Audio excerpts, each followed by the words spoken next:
Hello बच्चों, आज हम क्लास 12th इंग्लिश के चैप्टर नंबर 1 के मोस्ट इम्पॉर्टेंट शॉर्ट क्वेश्चंस को देखेंगे। तो आपका क्वेश्चन नंबर 1 है, home did mister हैमल blame. Blame मतलब दोषी ठहराना। फॉर द इग्नोरेंस, इग्नोरेंस मतलब अनदेखी करना। इन स्टडीज एंड वाई मतलब पढ़ाई के लिए जो अनदेखी की जा रही थी उसके लिए मिस्टर हैमल ने किसको दोषी ठहराया। तो आपका आंसर है firstly for the ignorance in studies mister हैमल blame the students. मतलब पढ़ाई के लिए जो अनदेखी की जा रही थी उसके लिए मिस्टर हैमल ने सबसे पहले स्टूडेंट्स को दोषी ठहराया। तो क्यों ठहराया?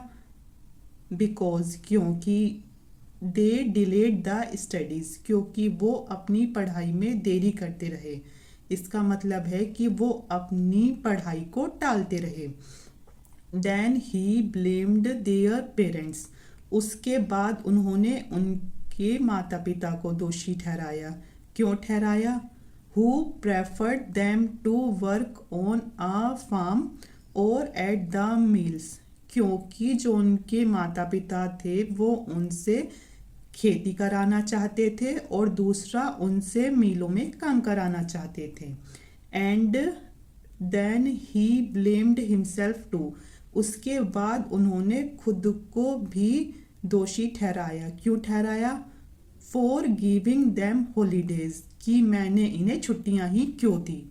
तो बच्चों, आप इस क्वेश्चन को ऐसे शॉर्ट में याद कर सकते हो कि मिस्टर हैमल ने किसे किसे ब्लेम किया था।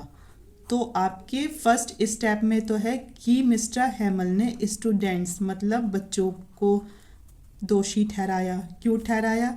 कि वो अपनी स्टडीज़ मतलब पढ़ाई में क्या करते रहे? डिलेट करते रहे, देरी करते रहे। और दूसरे स्टेप में उन्होंने किसको दोषी ठहराया?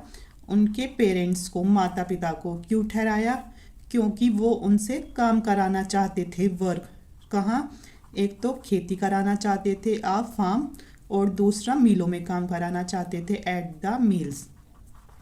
अब तीसरा स्टेप है कि उन्होंने किसको दोषी ठहराया। तीसरा स्टेप है उन्होंने खुद को दोषी ठहराया, हिमसेल्फ को। क्यों ठहराया? उन्होंने सोचा कि मैंने इन्हें हॉलीडेज ही क्यों दी। तो बच्चों, आप इस क्वेश्चन को ऐसे आसानी से याद रख सकते हो इन 3 स्टेप के थ्रू कि सबसे पहले तो उन्होंने स्टूडेंट्स को दोषी ठहराया कि भाई तुमने अपनी पढ़ाई में देरी क्यों करी। दूसरा, उन्होंने उनके पेरेंट्स को ठहराया कि वो उनसे खेती कराना चाहते थे और दूसरा उनसे मिलों में काम कराना चाहते थे। और तीसरे स्टेप में है कि उन्होंने खुद को दोषी ठहराया कि मैंने इन्हें छुट्टियां ही क्यों दी। तो ये था आपका क्वेश्चन नंबर 1 जो कि मोस्ट इम्पॉर्टेंट है। अब देखेंगे हम इसका क्वेश्चन नंबर 2। क्या देखेंगे? Question number 2। अब आपका क्वेश्चन नंबर 2 है, what did mister हैमल say about the language and its importance. Mister हैमल ने भाषा और उसकी महत्ता के बारे में क्या कहा। तो आपका आंसर है, mister हैमल said that the French language was the most beautiful.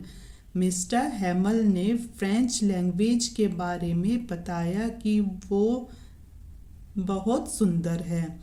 The most logical, तो लॉजिकल होता है, कैसी है? तार्किक है। And the clearest language in the world, और पूरी दुनिया में स्पष्ट भाषा है। He further said that they must guard it among them. उन्होंने आगे कहा कि उनको उसकी रक्षा करनी चाहिए। जैसे कौन करता है? गार्ड करता है, ऐसे। एंड नेवर फॉरगेट इट, और अपनी भाषा को कभी भी भूलना नहीं चाहिए। तो बच्चों, ये थे आपके 2 मोस्ट इम्पॉर्टेंट क्वेश्चन। अगर आपको वीडियो पसंद आई हो तो प्लीज़ हमारे चैनल को सब्सक्राइब कीजिए। Thank you.